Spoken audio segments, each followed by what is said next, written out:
नबी करीम अलैहिस्सलाम नमाज पढ़ा रहे थे, जोहर की नमाज थी या असर की नमाज थी, सही मुस्लिम में मौजूद है। हजरत अबू हुरैरा फरमाते हैं नमाज पढ़ाते पढ़ाते नबी पाक ने कदम आगे किया, नमाज पढ़ाते पढ़ाते कदम आगे किया और यूं हाथ उठाया फिर वापस कर लिया। अब नमाज पढ़ के ना तो सलाम फेरा तो सहाबा अर्ज करने लगे या रसूल अल्लाह सल्लल्लाहु अलैहि वसल्लम, वो नमाज में पैर भी आगे किया तो हाथ भी उठाया, तो वजह क्या थी? पहला सवाल तो यह है कि आप लोग नमाज पढ़ रहे थे या हुजूर को देख रहे थे?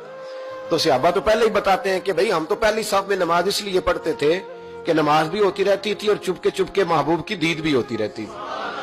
हुजूर से पूछा या रसूल अल्लाह, वो नमाज पढ़ते पढ़ते कदम आगे बढ़ाया आपने तो फिर पीछे कर लिया, क्या था?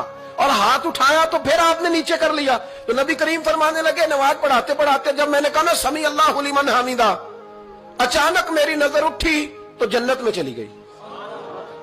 नजर उठी तो जन्नत में, तेरे लिए 2-4 कदम अर्श बरी है।